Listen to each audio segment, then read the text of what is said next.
Selamat datang di Waktu Bagian Bola. Hari ini kita kedatangan Fikar. Terima kasih banyak ya. Langsung kedatangan dari Belanda ya, dari Holland. Hup, Holland. Bakery. Apakah dari Den Haag? Ya dari Den Haag, benar. Wih, Berarti lu asli Den Haag. Ya saya tinggal di Den Haag di Belanda ya. Lahir dan besar atau? Lahir di sini tapi dibesarkan di sana. Oh, Jiwanya Den Haag banget nih. Oh iya itu pasti. mungkin kita perkenalan dulu kali ya, netizen belum tahu kali siapa iya, Fikar. siapa sih abang ganteng ini? Boleh dong. Biasa-biasa aja. Nah nama saya Fikar. Saya lahir di Jakarta, dibesarkan di Belanda di Den Haag dan fans jati timnas Indonesia. Kalau boleh bilang itu. Kalau kiprah lu di persepak bolaan tuh apa sih? Sebenarnya Selain aktif di KPI ya? Iya. Oh, ya gitu kami. Juga ada Ya, koresponden.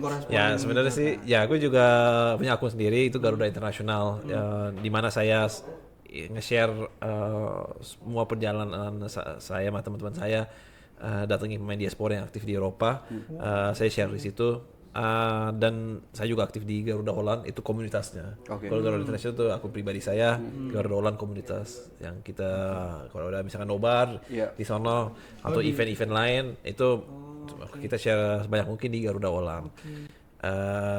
Dan saya juga kalau ada rezeki saya juga dukung timnas Indonesia secara langsung di stadion. Oke. Kemarin gue baru nonton laga persahabatan ya, tapi kalau sekarang saya juga away. 2 tahun lalu away ke Bahrain tuh yang punya wasit Oman sial itu tuh. Saya ada di stadion waktu itu dan Di mana, juga Bahrain ya? di Bahrain ya. Oke, Dan di Qatar pernah juga nonton turnamen Asian Cup dan ya itu saya juga dukung kalau sebanyak mungkin timnas Tapi Indonesia. gue mau nanya bro, udah berapa pemain timnas kita yang udah lu samperin? Wah, hampir semua sih sebenarnya. Hampir semua? Hampir semua yang aktif di Eropa hampir semua. Kecuali Ole Romani belum. Inggris ya. Ole Romani, Alkan Baget yang ada di Inggris belum. Ragnar Orot Mangun masih belum juga. Sayangnya kemarin nggak jadi pas lagi main di Belgia di Denner. Dan Joel Popper sih ya sebenarnya udah yang seisi kalau Asnawi di pikir-pikir Thailand? udah. Belum. Sebenarnya rencananya sih ada sih waktu itu tapi udah nanti dulu deh. Nah, Pemain diaspora siapa yang pertama kali lu datengin? Pertama kali. Masih inget ya? Masih inget ya? Iya, Rafael Struijk, mana sih Den Haag. Rafael Struijk. Oh, iya, Karena di Den Haag ya. Karena Den Haag. Waktu itu dia sebelum dia berangkat ke Brisbane Roar. Waktu itu dia masih pertandingan pertama sama yang pertama, kedua, yang ketiga dia masih dipakai sebagai pemain inti. Setelah itu dia hengkang ke Brisbane Roar. Oke. Jadi itu sih sebenarnya pemain yang pertama saya datangi secara langsung di stadion. Tapi kalau interaksi saya sama pemain-pemain diaspora sebelumnya udah ada di turnamen Piala Asia dan segala gitu. Oh berarti yang di Belanda nggak pernah masuk tim utama tuh si Jenner doang ya kalau nggak salah. Dia kan di B terus kan? Utrecht ya? Kalau Ivar Jenner di ini Jong Utrecht tim Jong Utrecht 23. Nggak pernah sampai tim utama kan kalau nggak salah? Enggak. Tapi Jong Utrecht tuh main di divisi 2 Belanda. Jadi dianggap juga profesional. Nah, sebenarnya ya aku juga datengin pertandingan Jens Raven juga pas waktu dia masih di Dordrecht Banyak sebenarnya U21. di Liga 2 itu yang PSV itu kan hampir lolos ke berikutnya ya. Kalau lolos gimana Bukan, tuh? nggak bisa mereka jadi Tapi nggak bisa. Iya, Iya, nggak hampir bisa. waktu zaman Iya. Destroy dan Johan Bakayoko kalau nggak salah. yang Johan Bakayoko. tapi secara Belgia. ranking ya, Iya, secara secara ranking. ranking. Iya, tapi mereka nggak bisa. Tapi nggak bisa peraturannya. Oh, berarti kalau Jong apa 1 2 3 ini nggak bisa, berarti nomor 4-nya yang naik gitu ya? Nah, betul. Iya kan? Betul. Oke. Tapi ini kan mumpung Piala Dunia nih. Oh, Kita harus ngomongin Piala Asia dong udah pasti. bukan Oh, dong. bukan. Piala Dunia nih. Iya. Gue mau Iya. nanya Fikar nih, sebelum ke jagoan lebih ke nanya hype Piala Dunia di Belanda nih, karena kan Iya. lu juga stay di sana ya lama ya. Iya. Di kota apa sih kalau lu? Ya, Den Haag. Den Haag ya. Sorry. Iya, iya. Kota Den Haag. Lu stay di Den Haag dan lu gimana lu ngelihat hype di sana? Di Belanda lah umumnya. Sebenarnya kalau biasanya kalau turnamen kayak seperti Piala Dunia atau Piala Eropa, Euro tuh rame banget di Belanda. tiba-tiba semua orang jadi fans sejati timnas Belanda ya. Oh, Termasuk anak-anak kecil, cewek-cewek juga yang boleh dianggapin fans FOMO gitu. oke. Tiba-tiba juga jadi fans Oranye. Sebenarnya sih momen itu baru satu negara benar-benar nonton bola. Beda sama Indonesia. Kalau Indonesia kan emang ini ya apa namanya menurut saya tuh fans yang boleh bilang mainstream di sini udah dianggap ultras hampir di sana di Belanda. Tapi kalau Piala Dunia, Piala Eropa emang ini euforia selalu ini sih apa namanya positif dan rame. Dan sekarang waktunya juga lumayan deh. Pertandingannya kan jam 10 malam. Oh iya. Jadi pas lah. pas, jadi lumayan pas lah Iya, juga waktu kita pasti. aja nih yang agak kurang tidur jadinya. Sebenarnya sih di Belanda juga ada juga pertandingan lawan Swedia kalau nggak salah yang mulai jam 2 pagi gitu waktu Belanda. Jadi tapi ya masih oke lah. Karena di sana kan udah summer. Iya ya. Kalau di Libur ya? Jadi enggak usah libur, saya summer ini lagi. Jadi kalau di Belanda kan kalau di musim summer mataharinya turunnya malam kalau musim summer, jadi jam 10 baru maghrib. Subuhnya benar-benar pagi banget. Jadi ya itu jadi suasana summer berasa banget dan oke aja sih untuk nobar segala. Kalau waktu Piala Dunia di Qatar tuh misalkan ya itu vibe-nya beda. Karena Piala Dunia kan bulan November, udah cepet gelap di sana jam 5 udah gelap, jadi nggak terlalu berasa seperti biasa gitu. Oh, berarti yang paling berasa semenjak lu nonton itu tahun berapa? Piala Dunia tahun berapa? Sebenarnya sih 2000 hampir setiap turnamen saya berasa ya, hampir setiap turnamen Beda-beda lah ya beda-beda vibes-nya lah. ya. Heeh. Tapi lu ngerasain Piala Dunia ini di Indo juga kan Iya, sekarang nih? Dimana beberapa tempat juga nobar. Lu bisa memberi perbedaan nggak? Lebih gila di Eropa atau di Belanda atau di Indonesia?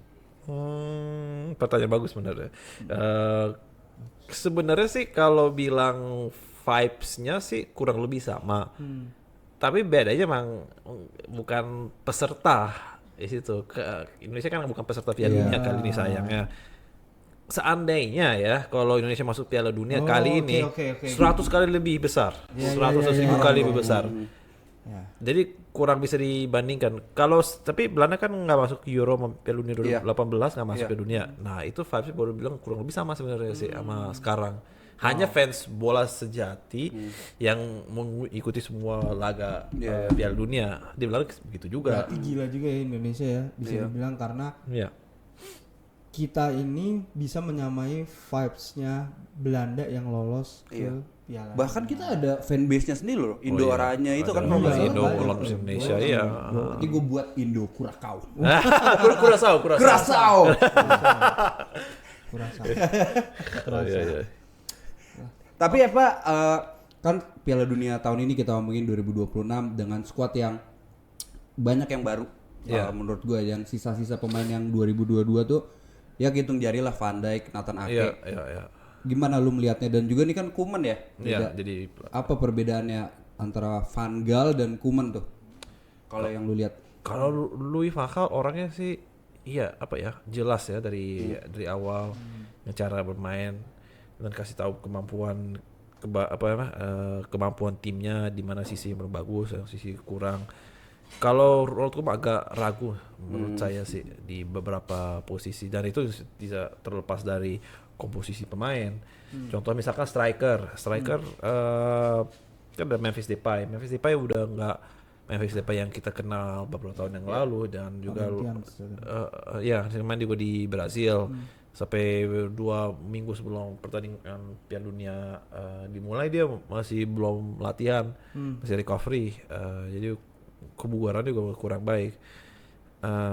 Jadi sebenarnya sih ya itu Ronald Koeman tuh masih tetap juga cari komposisi apa yang paling baik ya. Baik kemarin tuh sama pertandingan Jepang. pertama lawan Jepang tiba-tiba misalnya dipanggil Crescencio Summerville pertama kali dipanggil untuk timnas Belanda langsung deploy jadi winger. Dan itu sebenarnya menurutku pilihan yang bagus tapi ya itu beda sama yang Louis van Gaal yang sebelumnya kita udah tahu dia bakal main dengan wingbacks right back itu kalau Koeman masih ada variatif dengan itu dan ya itu ada plus minusnya. Kejelasan Van Hal sebagai pelatih itu clear dia prepare ya. Iya. Ini tapi Koeman lebih ke oke, gue adaptif, gue punya siapa, ada siapa, gue coba-coba dulu gitu ya. Iya. Kenapa banyak pemain Jepang yang bisa main di Belanda. Asia nih, Belanda nih? Maksudnya pemain Asia yang banyak main di Belanda. Ada apa? Ada jalan apa sih sebenarnya? Apa dulu? Kalau dinemuin juga banyak orang Asia di Den Haag. Oh enggak, sebenarnya saya enggak juga sih. Tapi kalau lihat latar belakangnya sih kan ada lumayan ada sejarah juga ya. Pemain Jepang yang pertama kali menang prize yang waktu 2002 Shinji Ono dengan Feyenoord. Dia menang UEFA Cup. Itu pertama kali orang Jepang, pemain Jepang yang menang European Prize. Dan mulai dari situ sebenarnya sih udah lumayan banyak lah pemain Jepang yang aktif di Belanda, tapi ada yang bilang sukses, ada yang bilang kurang sukses. Salah satu yang paling sukses itu Maya Yoshida, Keisuke Honda, situ juga Venlo ya. VVV Venlo, ya kayak seperti Ayase Ueda sekarang juga. Tapi itu mulai sebenarnya jadi ini sih sebenarnya pembukaan jalannya itu adalah Shinji Ono pembukanya, dan yang terusin tuh ya itu karena akademi sepak bola di Jepang itu benar-benar udah ada hasilnya sekarang, benar-benar kelihatan banget ada unik playing style-nya tuh yang hanya dapat dari Jepang. Misalkan juga pemainnya tuh yang contoh gerakan ya. Off the ball movement. Contohnya misalkan off the ball movement, on and off the ball. Contohnya saya nonton Jens Lubner di Fortuna Sittard, dia bermain lawan Fortuna NEC klubnya si Kelvin Verdonk ke awal musim lalu. Saya nonton itu dan saya ini banget ya, impressed banget sama si Sano, gelandang bertahan NEC. Walaupun badannya nggak keker, tapi ini tuh decision makingnya dan agility-nya contohnya itu luar biasa banget. Setiap duel dia menang tuh lawannya dia, direct opponentnya, dan nah itu sih ya, seperti saya bilang agility-nya, tekniknya, dan juga kedisiplinan tuh itu Jepang banget lah ya. Jepang banget, jarang bisa ketemu. Dan nah sekarang makin banyak pemain Jepang, makin gampang mereka juga adaptasi karena bisa kumpul dan segala gitu. Dan juga pemain Jepang juga nggak terlalu mahal sih sebenarnya sih kalau dipikir, cuman gaji doang yang yang masalah. Tapi klub-klub ini Belanda rela keluarin uangnya lumayan besar untuk mendatangi mereka karena ya itu mereka tuh punya value-nya yang unik gitu yang bisa dijual lagi. Belanda, Jerman tuh banyak juga tuh kan pemain Jepang itu. Belanda, Jerman, dan ini sih Belgia juga. Belgia. Tapi kita kan udah ngomongin Belanda nih dari tadi. Iya. Mungkin singkatnya nih, sebelum kita ngubah topik sedikit bergeser ke liganya.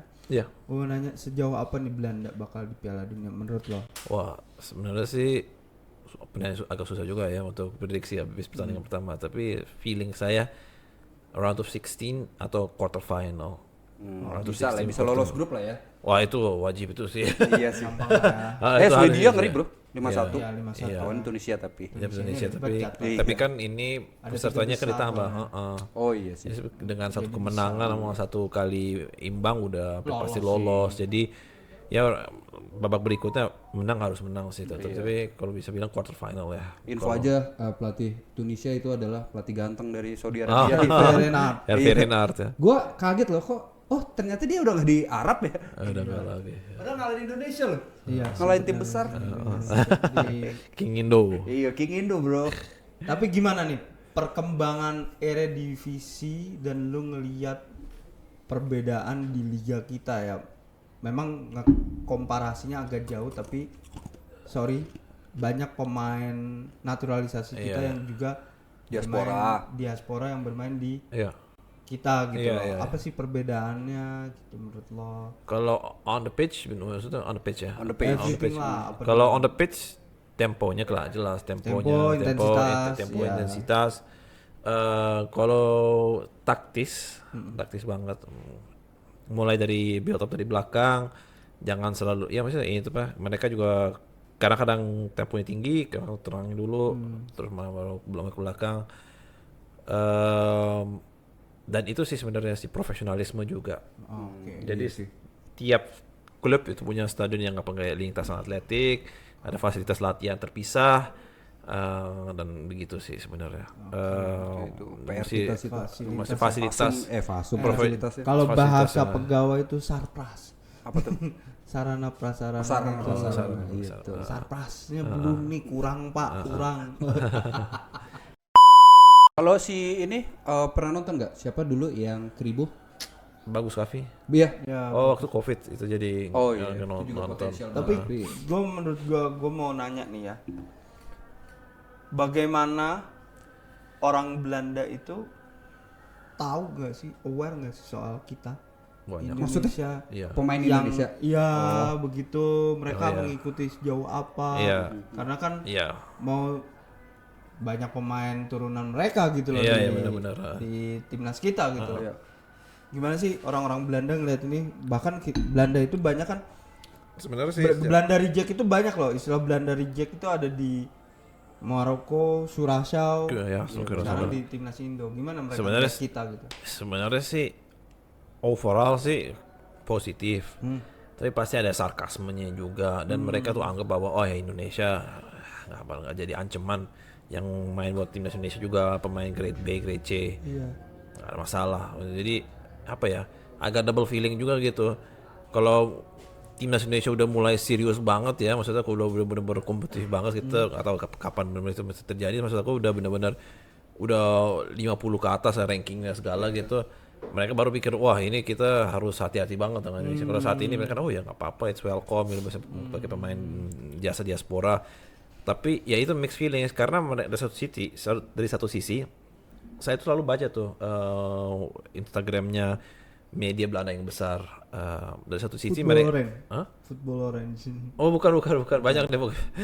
Dari satu sisi mereka tuh tahu banyak orang Indonesia yang pengen tahu dengan pemain diaspora dengan segala.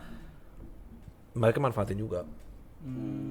Karena walaupun mayoritas positif, tapi ada juga kadang-kadang tuh ya gue bilang sarkas gitu, atau nggak anggap serius dan segala gitu. Tapi overallnya sih positif. Tapi aku kadang-kadang harus juga bela lah ya di komen lah di aku Buzzer kita nih. ya nggak buzzer. Ya, aku kadang-kadang berasa harus ini apa namanya mesti mewakili juga apa namanya fans timnas Indonesia di kolom komentar kadang-kadang gitu. Kalau ini orang ini banget nyindirin banget kita nih bahwa kita adalah tim yang bajakan apa ini gitu. Jadi begitulah sebenarnya sih Dan mixed menurut feelings. gue wajar sih itu apa ya, dengan lihat Belanda yang sekarang sama Indonesia pasti mereka ada agak gitu. Tapi nanti kalau kita juara Piala Asia tahun depan baru dia getar itu tuh. beda cerita Ketemu lagi. Jepang lagi tahun depan. Ada yang mau ditanyakan lagi Eski?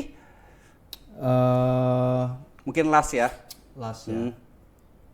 Apa harapan lu buat timnas Indonesia? Masuk Piala Dunia. Timnas John Hertman ini. Masuk Piala Dunia. Dan tidak diganti di tengah jalan ya udah pasti. Ya, iya. Semoga masuk Piala Dunia sekali lagi. Harapan lu masuk Piala Dunia. Iya. Dan lu melihat timnas dalam 2 match terakhir itu udah yakin dengan itu? Timnas senior ya. Ya, saya kagum ya dengan gaya bermainnya John Hertman dan style coachingnya dia. Aku kan lihat dia benar 90 menit aktif sekali untuk kasih instruksi. Dan juga emang sekarang masih banyak laga persahabatan ya, lagi bereksperimen gimana nih pakai formasi apa, pemainnya siapa yang pakai di sayap dan segala. Tapi secara overall saya positif. Ke arah yang bagus, permainannya juga meyakinkan. Tinggal ini sih finishing touch sebenarnya sih menurut aku sih. Gimana kita tuh nggak punya number 9 gitu. Sebenarnya sih ke arah ini kan ada komposisi pemain kita ya. Itu yang jelas komposisi kita lihat market value timnas Indonesia, komposisinya itu pemain-pemain yang secara value jauh lebih besar dibandingkan dengan negara lain di ASEAN. Gimana kita caranya tuh bener next level. Dia pernah cerita tuh di John Herman di interview saya juga bener kagum tuh. Dia bilang gimana, how can we reach the next level, how can we reach the level of Saudi Arabia, Qatar, dan Cina, masih yang masih level atasnya gitu. Kita udah match mereka lah ya. Tapi gimana naik lagi gitu ke level Jepang, Australia dan Iran dan segala gitu. Nah itu sebenarnya sih sangat menarik dalam beberapa bulan dan tahun kemudian, karena ya itu sebenarnya kalau dengan pengalaman yang bakal kita dapat memainkan turnamen besar seperti ini, Piala Asia atau kualifikasi Piala Dunia, makin matang pemain-pemain kita ya, maksudnya yang diaspora dan juga main lokalnya. Sampai besar gimana tuh perkembangannya gitu. Karena di atas kertas 120 tuh ranking kita 118 gitu. Iya, belasan. Itu sih doesn't make sense emang. Dampak itu aja, apa namanya, dampak kita kena ban dan segala 10 tahun yang lalu. Sebenarnya in reality udah mulai misalnya 80-an menurut aku sih, 70 80-an. Bahkan rank terburuk di World Cup kali ini aja ada di 85 ya. 85.